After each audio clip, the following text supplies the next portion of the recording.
혼자 예배 드리시는 분들이 많이 계실 텐데요.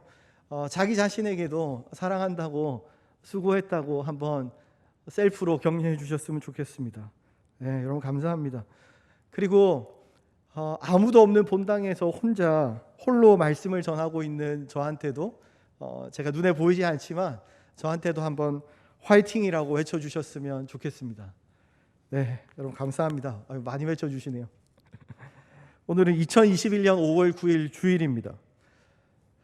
우리가 보내고 있는 이 시간은요, 우리 인생 가운데서 꽤 기억에 남는 그런 시간이 될 것 같습니다. 시간이 꽤 흐르고 나면 우리는 언젠가 이 시간들을 회상하게 될 것입니다. 우리 교회에 있는 교회 학교 아이들, 어려 보이는 이 아이들도요, 한 30년 정도 시간이 흐르고 나면 아마 이 시간을 회상해서 이렇게 말할 것 같습니다. 야, 너 2021년에 어떤 일이 있었는지 아냐? 너 그때 코로나란 전염병이 있었는데 전 세계적으로 유행하는 엄청난 전염병이었거든. 그때 한국도 장난이 아니었어. 난리가 아니었어. 마스크가 없어서 줄을 서기도 하고 학교는 거의 2년 동안 온라인 수업을 해서 제대로 가지 못했었어. 그리고 거의 집에서 갇혀 살았어. 그리고 자가격리라는 게 있는데 그게 뭔지 아냐? 자가격리는 2주 동안 집 밖에 나갈 수 없는 그런 거야. 너 상상이 가냐? 2주 동안 갇혀 있는 게? 보건소에서 마지막 날 검사를 하고 나면 그 다음 날 오전 10시쯤 되면 문자가 오는데 그때까지 얼마나 가슴 졸이는지 알아? 이런 말들을 자기 자녀들이나 후배들에게 하게 될 것 같습니다. 그러면서 마지막에 이렇게 이야기하겠죠. 야, 너 지금 엄청 행복한 거야. 이렇게 얘기할 것 같습니다. 그런 무용담들을 펼쳐 놓을지도 모르겠습니다. 사랑하는 성도 여러분, 그리고 또 우리는요, 한편으로는 하나님의 자녀로서 교회의 한 지체로서 대청교회의 역사의 한 페이지를 살아내고 있습니다. 그래서 약간 욕심이 납니다. 우리 믿음의 후배들, 우리 자녀들이요, 나중에 어떤 어려움을 분명히 만날 수 있을 텐데요. 그때 그 어려움을 넘어서려고 할 때 우리들이 떠올랐으면 좋겠습니다. 야, 그때 우리 아버지처럼 우리도 하자. 우리 어머니처럼 그렇게 하자. 야, 우리 교회 장로님들처럼 그렇게 하면 되잖아. 그러면 극복할 수 있잖아. 우리 권사님들처럼 하면 되잖아. 우리 집사님들처럼 하면 되잖아. 우리 성도들처럼 그렇게 하면 되잖아. 그런 이야기를 들었으면 좋겠습니다. 그런데 사실은요, 우리가 지금 처한 상황들은 우리 힘으로는 도저히 해결할 수 없는 큰 어려움 가운데 살아가고 있습니다. 그래서 때로는요, 우리가 무력해지는 것도 사실입니다. 우리가 스스로 할 수 있는 거, 우리 힘으로 해낼 수 있는 게 전혀 없는 것 같습니다. 그렇다고 우리가 가만히 넋놓고 있을 수만도 없습니다. 어떻게 하면 이 많은 문제들을 하나하나 해결하고 또 더 좋은 신앙의 공동체를 우리 후손들에게 물려줄 수 있을까 다시 한번 고민해 보아야 합니다. 여러분, 우리보다 훨씬 더 어려웠던 시절에 기독교인으로, 크리스찬으로 믿음의 삶을 살아냈던 선배들이 있습니다. 2000년 전에 12명으로 시작된 이 기독교가 지금까지 살아남을 수 있었던 비결이 무엇일까요? 그것은요, 바로 그 믿음의 삶을 살았던 선배들의 모습을 통해서 우리는 발견할 수 있습니다. 초대교회 성도들은 어려운 상황을 맞닥뜨렸을 때 공동체 안에서 그리고 그 이웃들과 함께 살아가는 그 삶 가운데서 어떠한 삶을 살았을까요? 여러분, 지금 우리는요, 굉장히 혼란한 시대에 살아가고 있는 것이 분명합니다. 그런데 이 혼란한 시대의 가장 큰 문제점이 무엇인 것 같습니까? 당연히 전염병으로 고통받는 것입니다. 많은 사람들이 생명을 잃는 것입니다.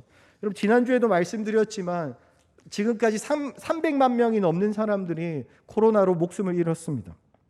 그리고 지금도 그 숫자는 계속해서 늘어가고 있습니다. 그런데요, 그것만큼이나 큰 문제가 있는 것 같습니다.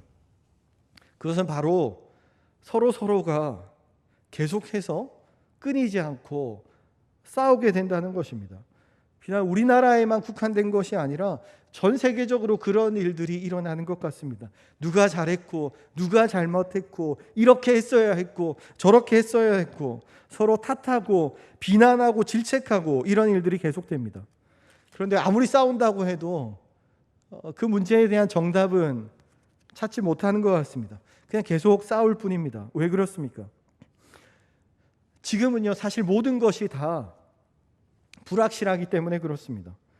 각자가 생각하는 정답이 다를 뿐 아니라 어떻게 하는 것이 정답인지 지금으로서는 확실하게 알 수가 없다는 겁니다. 세상의 그런 다툼 가운데 교회도 직격탄을 맞았습니다. 야, 너네는 이렇게 힘든데 왜 모여? 이 시기에 모이는 게 맞다고 생각하냐? 너무 이기적인 거 아니야? 뭐 이런 비난의 목소리를 듣게 됩니다.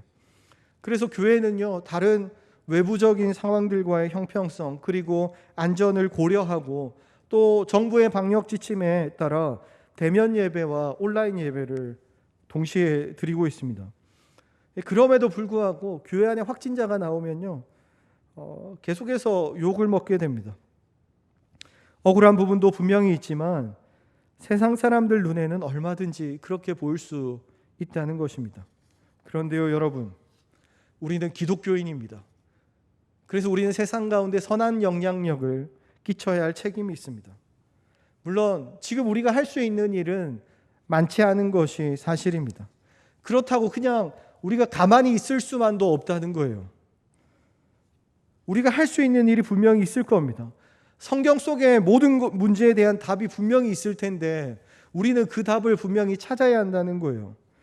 여러분, 우리가 성경 속에서 그 답을 어떻게 찾을 수 있을까요? 여러분, 로마 제국 시대를 한번 볼까요? 로마 제국 시대를 생각해 보면요, 로마 제국 시대에는 의료나 복지 혜택이 전혀 없었습니다.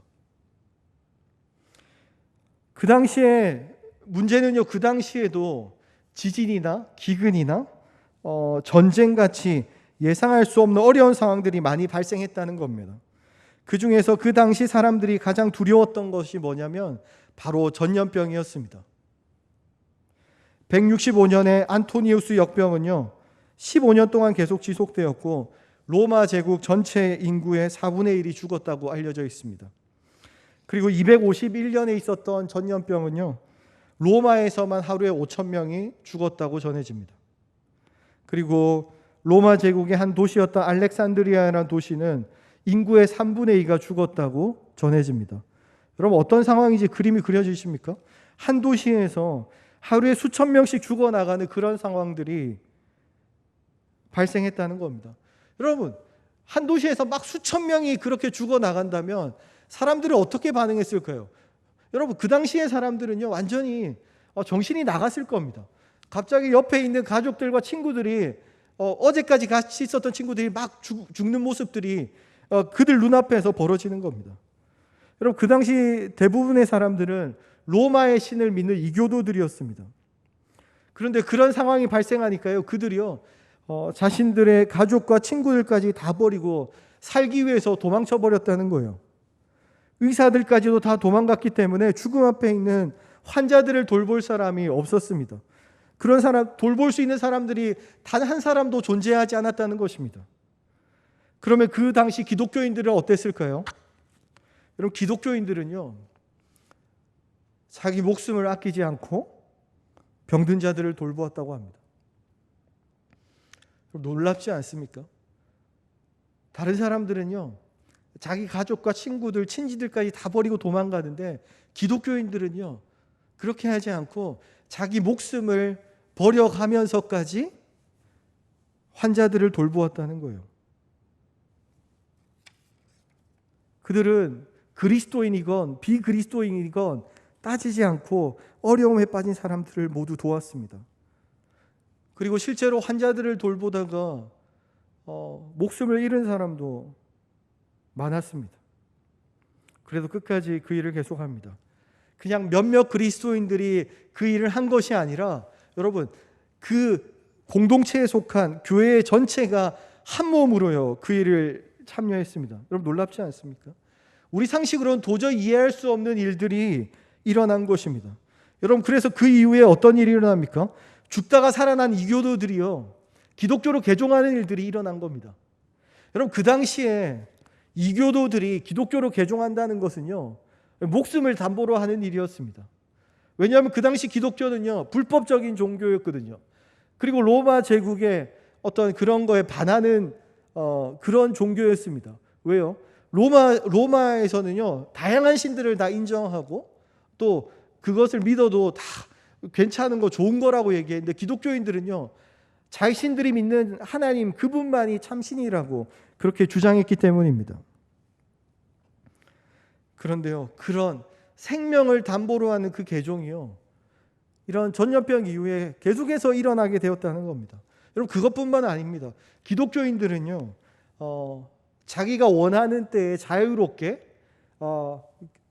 헌금을 하는 그런 일들이 있었습니다. 그래서 그 헌금을 교회가 모아서 어떤 일을 했는지 아십니까? 가난한 자들을 먹이고요, 장례를 치러주고요, 고아들을 거두고 나이가 들어서 일할 수 없는 노예들을, 그리고 감옥에 갇힌 자들을 돌보았습니다. 가난한 자, 과부, 고아, 병든 자들을 위해서 그 헌금을 사용했다는 겁니다. 여러분, 그리스도인들이요, 믿지 않는 이웃들을 위해서 이렇게 행했다는 겁니다.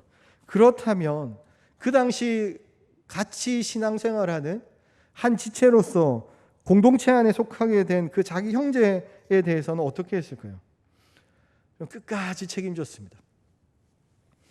그의 모든 것을 끝까지 책임졌습니다. 놀랍지 않습니까? 목숨을 걸고 자기들의 지체를 지켰다는 거예요.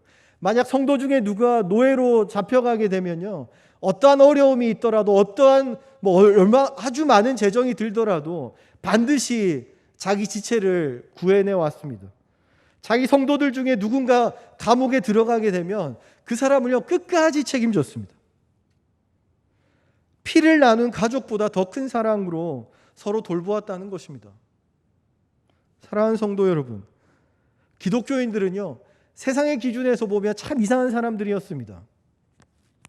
자기 목숨까지 버려가면서 다른 사람들을 섬기는 그런 일을, 도저히 이해할 수 없는 그런 일들을 계속해서 지속해왔다는 거예요. 그럼 어떻게 그럴 수 있을까요? 로마의 다양한 신들을 믿는 이교도들과 하나님을 믿는 기독교인들은 아주 큰 차이점이 있었습니다. 이교도들은요, 그들의 신과 철저하게 주고받는 관계였습니다. 쉽게 이야기하면, 내가 제사를 지냈으니까 나한테 이런 거 주세요, 이런 관계였습니다. 그런데 기독교인과 하나님과의 관계는 달랐습니다. 어떤 관계였습니까? 바로 사랑의 관계였습니다. 하나님께서 자기 자녀들을 사랑하셨고 자녀들도 하나님을 사랑했습니다. 도대체 하나님의 사랑이 뭐길래 기독교인들은 다른 사람들과 구별된 삶을 살았을까요? 사실 전염병이 돌 때 이교도들이요, 보통 사람들이 도망가는 것은요, 아주 자연스러운 반응입니다. 그들은 인간이 가지고 있는 기본적인 욕구에 따라 행동했을 뿐입니다. 그 모든 사람들이 그 급박한 상황이 되면 자기 자신의 안전을 먼저 챙기게 되고 그렇기 때문에 도망갈 수밖에 없는 거예요.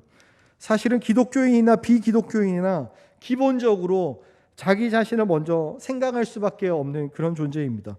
그럼 왜 그렇습니까? 기본적으로 우리 안에는 사랑이 없기 때문에 그래요. 여러분, 우리 안에는 사랑이 없습니다. 여러분, 반드시 기억하십시오. 우리 안에는요, 원래 사랑이 존재하지 않습니다. 태어날 때부터 다른 사람을 더 사랑하는 그런 놀라운 사랑을 가지고 태어나는 사람은 이 땅에 존재하지 않는다는 거예요. 그러니까 저와 여러분도 그런 사랑을 가지고 태어나지 않았습니다. 우리는 죄인으로 태어났고요, 이기적인 본성을 그대로 가지고 있습니다. 그런데 오늘 본문에서 요한은요, 우리가 서로 사랑하자라고 말합니다. 여러분도 잘 아시다시피 우리가 사랑하는 것은요, 그렇게 쉬운 일이 아닙니다. 우리가 가지고 있지도 않을 뿐더러 그게 연습하거나 노력한다고 되는 일도 아닙니다. 그런데 하나님의 뜻은요, 우리가 서로 사랑하는 거예요. 그럼 어떻게 그 일이 가능할까요? 오늘 본문 4장 7절입니다. 사랑하는 자들아 우리가 서로 사랑하자. 사랑은 하나님께 속한 것이니 사랑하는 자마다 하나님으로부터 나서 하나님을 알고. 여러분, 사랑은 하나님께 속한 것입니다. 그리고 저와 여러분은요, 그 사랑을 선물로 받은 것입니다. 만약 우리 안에 사랑이 있다면 그건요, 하나님께서 우리에게 선물로 주신 것입니다. 여러분, 4장 8절 말씀도 한번 볼까요? 사랑하지 아니하는 자는 하나님을 알지 못하나니 이는 하나님은 사랑임이시라. 여러분, 그래서요, 사랑을 하지 않는 사람은 하나님을 알지 못한다고 오늘 본문은 이야기합니다. 여러분, 하나님을 아는 사람, 다시 말해서 하나님의 사랑을 경험한 사람은 다른 사람을 사랑하게 되는 겁니다. 하나님의 사랑을 내가 받았는데 다른 사람을 사랑하는 것은 당연한 겁니다. 근데요, 우리가 다른 사람을 사랑하지 않으면 그건 하나님을 알지 못하는 거라고 이야기합니다.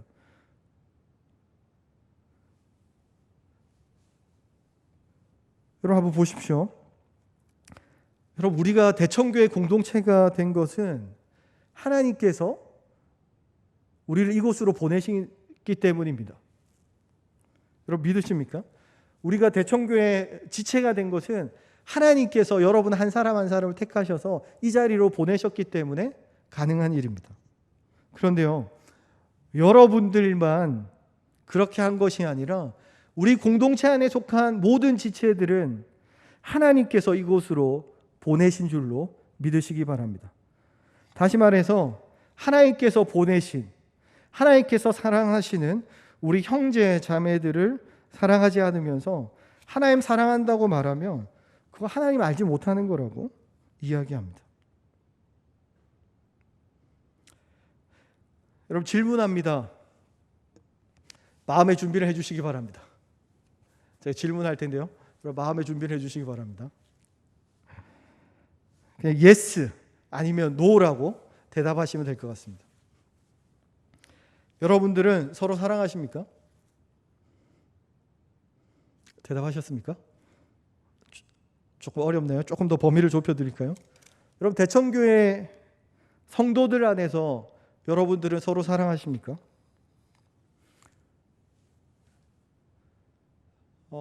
제가 지난 7년 동안 교회 안에서 제 스스로에게 서로 사랑했는지 질문해 보았습니다. 그냥 yes 아니면 no라고 대답하면 아주 간단하게 끝날 대답입니다. 그죠? 그런데요, 저 혼자 설교를 준비하고 있었는데요, 아무도 없이 저 혼자 설교를 준비하고 있었는데 제가 스스로에게 이 질문을 던지고 나서 저도 모르게 막 변명하고 있는 모습을 발견합니다.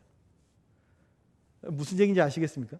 제가 스스로에게 너 지난 7년 동안 교회 안에서 서로 사랑했어? 이렇게 질문하는데 막 변명을 하고 있는 모습을 발견합니다.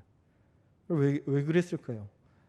사랑하지 못했던 그런 장면들이 막 떠올랐기 때문에 그렇습니다. 그래서 지난주 내내 설교 준비하는데요, 마음이 힘들고 고통스러웠습니다. 그래서 이제 그 고통을 여러분들과 나누고자 합니다. 여러분들은 우리 공동체 안에서 서로 사랑하십니까? 대답하기 어려우시면 질문을 좀 바꾸겠습니다. 그러면 우리가 서로 사랑해야 한다는 그 사실은 믿으십니까? 그럼 맞습니다. 우리는 서로 사랑해야 하는 존재입니다. 그럼 우리는 어떻게 사랑해야 할까요? 여러분, 이 본문에서 말하고 있는 사랑이 무엇인 것 같습니까? 한 가지 분명한 것은요, 사랑은 감정만을 이야기하지 않는다는 거예요. 말로만 하는 사랑도 물론 어렵겠지만 그건요, 우리가 마음을 잘 다스리면 그래도 어느 정도 가능할 것 같습니다. 사랑한다고 표현하는 것은요, 어느 정도 가능할 것 같아요. 그런데요, 사랑은 말로만 하는 것이 아니라 행동까지가 포함된 것입니다. 여러분들은 다른 사람을 사랑할 때 어떤 마음으로 어떻게 행동하십니까? 제가 신약 성경에 서로 어떻게 하라는 말씀들을 쭉 한번 찾아봤는데요, 한번 들어보십시오. 서로 사랑하라, 서로 격려하라, 서로 봉사하라, 서로 대접하라, 서로 존경하라, 서로 위로하라, 서로 나누어 주어라, 서로 화목하라, 서로 겸손히 섬기며 복종하라, 서로 용서하라, 서로 짐을 지라, 서로를 위해 기도하라, 서로 판단하지 말라, 서로 원망하지 말라, 서로 거짓말하지 말라, 서로 수군거리지 말라. 여러분, 훨씬 더 많이 있는데요, 제가 컴퓨터로 찾다가 눈이 아파서 여기까지만 찾았습니다. 여러분, 이 많은 명령들을 요약하면 뭐가 될까요? 이 많은 명령들을 요약하면 결국은요, 서로 사랑하라 안에 포함된다는 것입니다. 여러분, 그렇습니다. 우리는 교회 안에서요, 방금 제가 말씀드린 그렇게 살아야 한다는 것입니다. 그리고 동시에요, 우리 주변에 있는 우리 이웃들에게도 그렇게 행동해야 합니다. 사랑으로 행동해야 된다는 거예요. 하나님께서 이웃들을 사랑하라고 말씀하셨지 않습니까? 사랑하는 여러분, 우리가 이렇게 살아간다면 진짜로 방금 말씀드린 사랑하라는 안에 포함된 그 모든 말씀들에 순종해서 살아간다면요, 우리 안에 어떤 일이 일어날까요? 여러분, 교회 안에서 일어나는 대부분의 문제들은 자연스럽게 해결되어질 겁니다. 여러분, 교회 안에 이런 사랑으로 가득 채우면 어떤 일이 일어날까요? 미움, 시기, 다툼, 질투, 불화, 이런 것들이 비집고 들어갈 틈이 생기지 않는다는 것입니다. 반대로 이야기하면 사랑으로 교회를 가득 채우지 못하면요, 미움, 시기, 다툼, 질투, 분노, 불화, 이런 것들이 그 빈자리를 비집고 들어온다는 것입니다. 그래서 우리는 사랑으로 그 자리를 채워야 합니다. 마치 빛이 있는 곳에 어둠이 사라지듯이 사랑이 가득한 곳에 모든 문제들이 자연스럽게 덮여질 것입니다. 그런데 우리가 그것을 다 알면서도 우리가 서로 사랑하며 살아가는 것이 참 어렵습니다. 그런데요, 우리와 동일하게 하나님의 자녀였고 우리와 동일하게 연약한 인간이었던 초대교회 성도들은요, 어떻게 그 불가능해 보이는 그 사랑에, 그 섬김에 순종하며 살았을까요? 여러분, 하나님께서 원하시는 것은요, 여기에 모인 우리들이 서로 사랑하며 살아가는 것입니다. 여러분, 믿으십니까? 여러분, 여기에 모인 우리들이요, 다 서로 사랑하며 살아가는 것이 하나님의 목적입니다. 하나님께서 원하시는 바입니다. 그런데요, 그 사랑이 우리에게 있지 않습니다. 그럼 그 사랑이 어디에 있습니까? 그 사랑은요, 하나님께서 우리에게 주시는 거라는 겁니다. 도대체 하나님께서 주시는 사랑이 어떤 것이길래 기독교인들은요, 세상이 도저히 이해할 수 없는 그런 비정상적인 사랑을 하면서 살아가는 걸까요? 어떻게 그럴 수 있었을까요? 여러분, 9절입니다. 하나님의 사랑이 우리에게 나타난 바 되었으니 하나님이 자기의 독생자를 세상에 보내심은 그로 말미암아 우리를 살리려 하심이라. 여러분, 하나님께서 저와 여러분에게 베푸신 사랑은 어떤 사랑이었습니까? 자기의 독생자를 이 땅에 보내주셔서 십자가에 내어주신 사랑입니다. 우리를 너무 사랑하셔서 자기의 아들을 십자가에서 죽도록 내어주신 사랑입니다. 사랑하는 여러분, 하나님께서는요, 오직 하나뿐인 유일한 단 한 분이신 독생자를 우리에게 보내주셨습니다. 왜요? 우리 죄를 용서해 주시기 위해서 이 땅에 보내셨다는 겁니다. 우리를 사랑하셔서 이 땅에 보내셨다는 겁니다. 여러분, 이게 말이 됩니까? 여러분, 진짜 그 사랑과 그 은혜를 받을 만한 자격이 전혀 없는데, 아무런 자격이 전혀 없는데, 자격이 없는데, 그런 저와 여러분을 위해서 하나님께서 그 사랑을 실천하셨다는 것입니다. 그리고 저와 여러분에게는요, 하나님께서 대단한 것을 원하지 않으십니다. 내가 준 그 사랑을 가지고 서로 사랑하며 살라고 말씀하십니다. 하나님께서요, 다 주시고 그것 가지고 좀 서로 사랑하고 살아. 하나님께서 그렇게 말씀하시는 거예요. 여러분, 그렇습니다. 우리가 진짜로 그 사랑을 받았다면 우리가 우리의 지체들, 우리의 이웃들을 사랑하며 살라는 그 말씀은요, 절대로 과한 요구가 아니라는 것입니다. 그럼 11절을 한번 볼까요? 사랑하는 자들아, 하나님이 이같이 우리를 사랑하셨은즉 우리도 서로 사랑하는 것이 마땅하도다. 맞습니다. 하나님께서요, 이같이 우리를 사랑하셨습니다. 하나님께서도 저와 여러분을 사랑하실 때 대충 사랑하지 않으셨습니다. 하나님께서도 저와 여러분을 사랑하실 때 하나밖에 없는 유일한 독생자 예수 그리스도를 십자가에 내어주실 만큼 온 힘을 다해서 사랑하셨다는 거예요. 여러분, 하나님께서 이처럼 우리를 사랑하셨습니다. 자기의 하나밖에 없는 유일한 독생자 예수 그리스도를 십자가에서 온몸에 피와 물을 다 쏟으실 그 일을 아시면서 그의 아들을 내어주셨습니다. 하나님께서 온 힘을 다해서 여기에 있는 우리 한 사람 한 사람을 사랑해 주셨다는 겁니다. 그러면 그 놀라운 사랑을 받은 우리는 어떻게 살아야 할까요? 네, 우리도 그렇게 사랑해야 합니다. 서로 격려하고요. 서로 봉사하고, 서로 대접하고, 서로 존경하고, 서로 위로하고, 서로 나눠주고, 서로 화목하고, 서로 겸손히 섬기고요. 서로 용서하고, 서로의 짐을 지고, 서로 기도해야 합니다. 서로 판단하지 말아야 합니다. 서로 원망하지 않아야 합니다. 서로 거짓말하지 않아야 합니다. 그리고 서로 수군거리지 말아야 합니다. 이렇게 사는 것이 마땅한 것입니다. 그럼 그렇게 살 때 어떤 일이 일어납니까? 12절 말씀입니다. 어느 때나 하나님을 본 사람이 없으되 만일 우리가 서로 사랑하면 하나님이 우리 안에 거하시고 그의 사랑이 우리 안에 온전히 이루어지니라. 우리가 서로 사랑하는 모습을 통해서 서로에게 그리고 다른 사람들에게 하나님의 사랑이 이 땅에서 어떻게 이루어지는지를 실제로 눈으로 볼 수 있게 해준다는 거예요. 여러분, 그거 아세요? 여기에 서 있는 저 같은 죄인 한 사람이 하나님의 자녀가 되고 또 믿음이 성장하기까지 어떤 일이 있었는지 여러분 아십니까?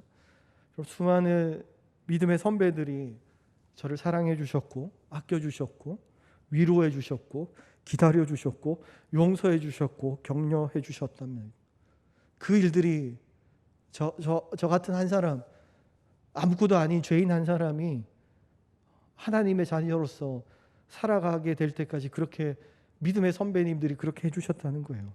그래서 제가 이 자리에 있는 겁니다.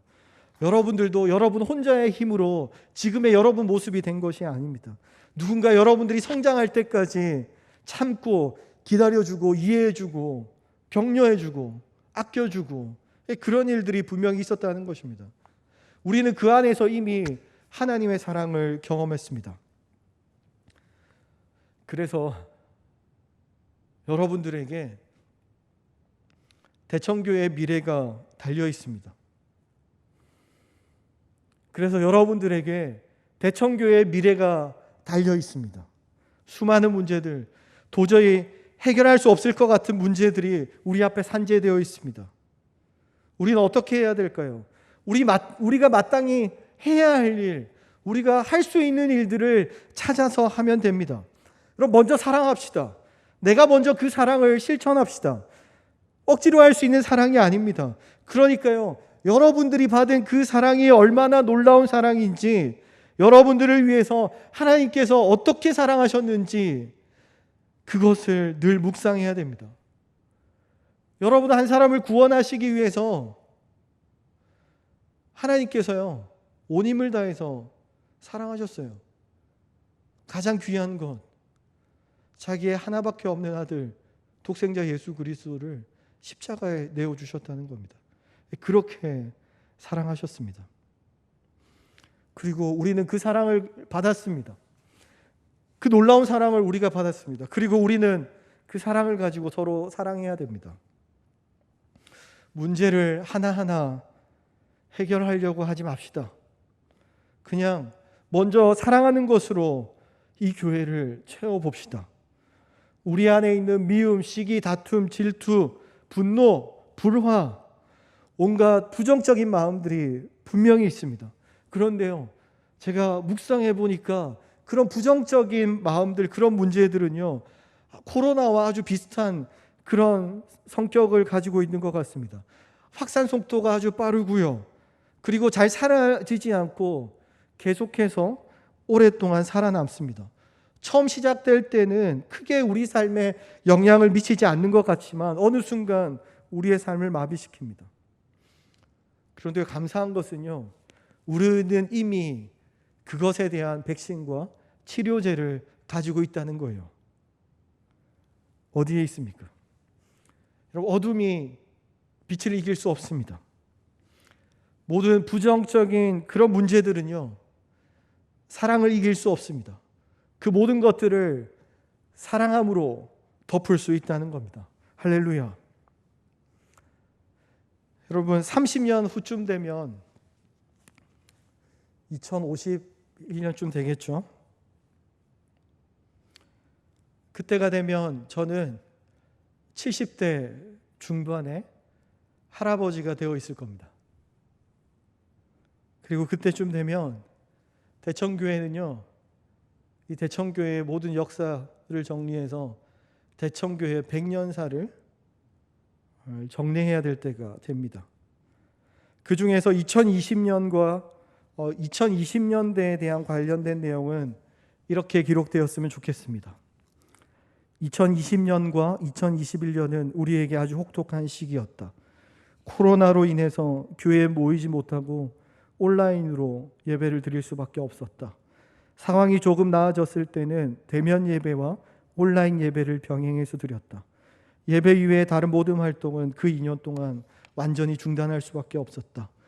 그리고 2021년 4월 말 교회 안에 확진자가 나와서 예배에 출석했던 400명이 넘는 성도들이 자가격리를 하는 초유의 사태가 벌어졌다. 교회 전체가 어려움을 겪었지만 그 이후에 교회 안에 놀라운 은혜가 임했다. 온 교회가 초대교회처럼 서로 사랑하는 일들이 일어나기 시작한 것이다. 교회 안에서 서로 사랑하는 일들이 일어나니까 교회 밖에 있는 이웃들에게까지 그 사랑이 전해졌다. 사랑하는 대청교회 성도 여러분, 저와 여러분이 신앙생활하는 이 모습이 우리 자녀들에게, 우리 후손들에게 어떻게 비춰지기를 원하십니까? 저희 센터 근처에 보면 그 유명한 닭발집이 하나 있는데요, 그 벽에 크게 문구가 하나 써져 있습니다. 거기에 뭐라고 쓰여 있냐면요, 아버지가, 여러분 잘 들어보십시오, 아버지가 그 자녀를 위해 해줄 수 있는 최상의 선물은 그 아이의 어머니를 사랑해 주는 것입니다. 여러분 멋지지 않습니까? 아버지가 자녀를 위해서 해줄 수 있는 최고로 좋은 선물은 그 아이의 엄마를 사랑해 주는 것이랍니다. 여러분 진짜 멋집니다. 미국에 있는 한 작가가 쓴 글이라고 그래요. 그러면 교회는 어떻습니까? 여러분 이렇게 해야 합니다. 성도가 그 자녀들과 믿음의 후배들을 위해서 해줄 수 있는 최상의 선물은 공동체 안에서 서로 사랑하는 모습을 보여주는 것입니다. 성도가 그 자녀들과 믿음의 후배들을 위해서 해줄 수 있는 최상의 선물은 공동체 안에서 서로 사랑하는 모습을 보여주는 것입니다. 여러분 서로 사랑합시다. 우리의 신앙생활은요 그렇게 복잡하고 어려운 것이 아닙니다. 하나님께서 주신 사랑을 가지고 서로 사랑하면 우리는요 그 하나님의 사랑을 더 깊이 경험하게 되고 하나님을 더 알아가게 되고 우리의 신앙은 더 굳건해지는 것입니다. 그런데요 우리 힘으로, 여러분 힘으로 사랑하려고 하지 마십시오. 없는 사랑을 쥐어짜내서 사랑하는 것은요 불가능한 일입니다. 여러분 우리가요 도저히 감당할 수 없는, 하나님께서 이처럼 자기 하나밖에 없는 독생자 예수 그리스도를 십자가에 내어주시는 그 사랑으로 온 힘을 다해서 우리를 사랑해 주심으로 우리가 하나님의 자녀가 되었습니다. 그 놀라운 사랑을 우리가 받은 사람들입니다. 그 받은 사랑을 가지고 서로 사랑하십시오. 우리가 받은 사랑을 생각할 때 우리가 지체들을 사랑하고 우리 이웃들을 사랑하는 것은요 너무나 당연한 일입니다. 곧 이제 12시가 됩니다. 1시간 정도 남았네요. 12시가 되면 격리에서 이제 자유가 되시는 분들이 많이 계십니다. 그럼 진짜로 수고 많으셨습니다. 그리고 그 시간 동안 우리가 한 공동체로서, 한 지체로서 격리는 아니지만 교회와 또 힘든 상황에 계신 분들을 위해서 기도하셨던 모든 성도님들도 수고 많으셨습니다. 이제 곧 12시가 됩니다. 12시가 되면 우리는요, 서로 마음껏 사랑할 수 있는 자유를 얻게 될 겁니다. 말씀을 마무리하겠습니다. 아마 대청교회 100년사에 저와 여러분의 이름은 남지 않을 겁니다. 그럼 그 대단한 사랑을 실천했던 초대교회 성도들의 이름 또한 우리들에게는 전해지지 않습니다. 하지만 그들이 행했던 그 놀라운 사랑의 순종으로 인해서 12명으로 시작했던 기독교가요, 놀랍도록 부흥했고 그것을 통하여서 저와 여러분에게까지 복음이 전해졌습니다. 우리도 대청교회에서 신앙생활했던 한 사람의 무명의 그리스도인으로서 그 사랑에 순종했으면 좋겠습니다. 우리가 서로 사랑할 때 공동체가 살아나고 그 일을 통해서 하나님의 사랑을 세상 가운데 보여줄 수 있습니다. 하나님께서는요, 우리의 그 순종을 통해서 새로운 역사를 써내려 가실 겁니다. 서로 후회 없이 사랑하며 살아가는 그런 저와 여러분 되어지시기를 주님의 이름으로 축복합니다. 기도하겠습니다.